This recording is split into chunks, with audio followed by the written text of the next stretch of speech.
tour is Puerto Rico, and we're really honored to have this group with us today because Jorge Arce is literally a world ambassador of the music of Puerto Rico.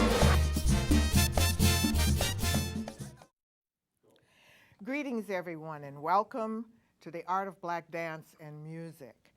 We are keepers of the folklore. We are artists in our field of dance, music, and arts education. We're going to work with a number of DVDs, videos of performances, videos of some of the master teachers that we have scheduled for this series. And this first interview we're going to have is with Mr. Jorge Arce. And I want to take a moment just to give you a little bit of background, because he is going to bring us into the field of the keeper of the tradition and the musical group Humano. Mr. Jorge Santiago Arce was born in Puerto Rico, Ponce, Puerto Rico. It's a city well known for its rich cultural traditions and is characterized by the emergence and evolution of important Afro-Caribbean music and dance, such as the bomba, which we want to be able to highlight later in our program. So we want you to sit back and watch our demonstrations and take a look at the African connection in Puerto Rico. The first part we will show you will be the keeper of the tradition. And that's really important because our culture gets lost a little bit along the way between Africa, the Middle Passage, and the Americas. Mr. Jorge Santiago Arce is going to be our leader in terms of how this tradition goes. So we're going to introduce him now, Mr. Jorge Santiago Arce. Thank you. It's an honor to be here with you that are the master of all of us. I mean, thanks to you, I was able to go to the school in 1988. Oh, yes. Yes, and with all those beautiful artists that had, right now they're going on their own and they're showing that path that you started here, starting to put everyone together. I never forget that. And that's why I'm here, in support of this program, in support of this, what you're doing here. It's beautiful. And I'm glad you are here too, because I wanted to ask you, what was your motivation for moving yourself, your art form, your tradition, your history into our communities all throughout, wherever you have traveled? The motivation that kept you going. Yeah, basically I come from a neighborhood in Ponce, Puerto Rico, the south of the island, which is known as a portrayer of the emergence and the connection of the African tradition, like a bomba and the plena, which has basically community dance forms, and as I learned them, and some others, but these one are very important in Ponce and in the south, as well as in the whole island, but particularly in Ponce, especially in my neighborhood. It's called Barrio Belgica, as you mentioned, or Belgium. Basically there it concentrated beautiful people that come directly from the tradition. Named as Archibald, Don Rafael Cepeda. He went to live there before he moved to Santurce from Mayagüez, which is very important because it connects to Haiti. So we have that connection. Ponce was a free port, basically, during the Spanish time. And it has a strong connection with the whole Caribbean and with the rest of the America, a really strong connection. And people that were enslaved from those islands, also that were brought there illegally to Ponce and to that area. So we have really, I can say I grew up with that, all that combination in the pot, and all that combination that makes me feel Afro-Caribbean. And that's what I'm trying to portray through my projects. And so through that, we're able to teach our children about those connections. Yeah. And one of the most important connections I know we had talked about earlier was the celebration of Columbus Day, Yeah, yeah, which is a historical mistake. yeah, yeah. And we're clear so, about that. can you speak to that a little bit? Yeah, well, I've been actually, when I started working, I formalized my project here in Boston in 1987 as Humano Multicultural Project. One of the first schools that I started working as an artist in residence, besides your residences, was in the Blackstone School.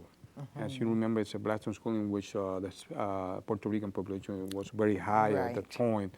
Right now, Dominican also are part, and Central American right now, but always African American, strong, community population right there. So, while organizing those programs in October and November, also we did the Martin Luther King in February. But we decided, me and the principal, William Ubiñas at that point, we decided to change the name of Columbus Celebration to Encounter of Cultures. Exactly. We're going to let know the people that Columbus, with all the respect, didn't discover. We have the Taino natives before. And then I discovered throughout the years, you know what? That when you read Ivan Van Sertima's book of Before Columbus, then you discover that also Africans were here before Columbus, and actually in that book tells us that Columbus also found African civilization in the Haiti, Dominican Republic when he came. So that's very important to know, because this is what we try to portray it without knowing how far we will go. At that point, 1988, in the Blackstone Community School. So everywhere, in every school that I work with that subject on during that month, I decided to take on that and make it possible to people to understand Right. that we have civilizations that were very important before the Europeans came here. Before they came. Here. Yeah, that's very important because, in our African American community, a lot has not been taught, Yeah. whether teachers and principals or whoever the powers to be, when they develop a curriculum, Yeah. there's always major parts of the African connection, or we say the African diaspora connection, Yeah. because it's a global thing. It's a global thing, yeah. We want to talk a little bit about Sankofa, which is a word that means looking back to see where you came from, to know what direction you're going in. And one of our demonstration tapes will be on the bomba, the Sankofa bomba, which your daughter, Yeah, my It- daughter, it- Charmaine, Charmaine, which is a great bomba dancer. She learned here from Celia Ayala from the Ayala family, who is in Boston, one of the founders of the Ayala groups. That is an international group from Puerto Rico, from Loisa's town. And then he continued deep into the bomba with myself, but especially in Puerto Rico with great, teachers over there.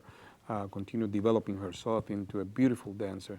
And she called me one day, Daddy, I want to organize a bomba group. It's going to be called Sankofa. You ready? Look at the film. Yeah, You're going to see why I decided to call it Sankofa.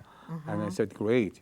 And we had our first performance actually in September 2012 in front of the Nigerian Association annual banquet in South End. It was just beautiful. It was a beautiful community encountering. We were, basically we were paced at the end of the program after a beautiful performance of an African group. the Nigerian group. And then, Yeah. and it was a blast. It was beautiful. Yeah, and you know what? Then that you're gonna see it also. We celebrated the counter part of the Columbus celebration with a flash mob performance in Mozart Park in Jamaica Plain. Oh, in Jamaica Plain. Yeah. See, okay. I wasn't aware of that, otherwise I would have been there. Oh, yeah. But anyway, moving right along, I know you're going to enjoy these videos when you see them because the work is exquisite. The work is traditional, and I really challenge my audience to sit still while these videos are playing. Sankofa, who we are here from Boston. We like everyone to just dance with us and sing with us and everything. Just enjoy a good day. So if everyone can get a little closer in and all your stuff so you can enjoy the move and the good vibe of Bomba Sankofa here from Boston. Okay? So bring it up.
But now, I'm also going to ask Mr. Arce if he's going to do a demonstration. But before I go to that, I would like to be able to look at a plena. Yeah. Was it the plena? Yeah, plena. Okay, so there's the plena and the bomba, and there's one other one, isn't there? Yeah, well, Let's- there's also basically the in Ponce, the danza. Danza was a more formal dance, Right. but in the more orchestrated dance, Right. in which the bass was a substitution of the drum. Okay. You know, okay, yeah. before having the danza. And Right. they have the African clave also and it stands like the salsa movement, but also this movement is in the bomba cuembe. When we dance cuembe, they do that movement that looks like the salsa. It's very African. Oh, okay. It's very African. So, Yeah. you know, that's another variety. But the most predominant, and also the what they call the Hebrew music, they're the country music. They're people who place themselves and move. For example, my father, he was from the country in Ponce, and that more urban, and also they brought their tradition and all that mixed together. But basically, when you talk about Hebrew music, even the Africans who escaped into the inside of the country of Puerto Rico. Of Puerto Rico, Yeah, yes. they mix, and also you can feel that African Arab movement in there. So you know, since the Arabs were when they populated the islands, the first people that brought by the Europeans were Arabs, Moorish. And Moorish people. That's yeah. why, you know, we have including names, we have a lot of things in Arab like sugar. Al-sugar is an Arab word. Right. When we sleep in almohada, which is an Arab word.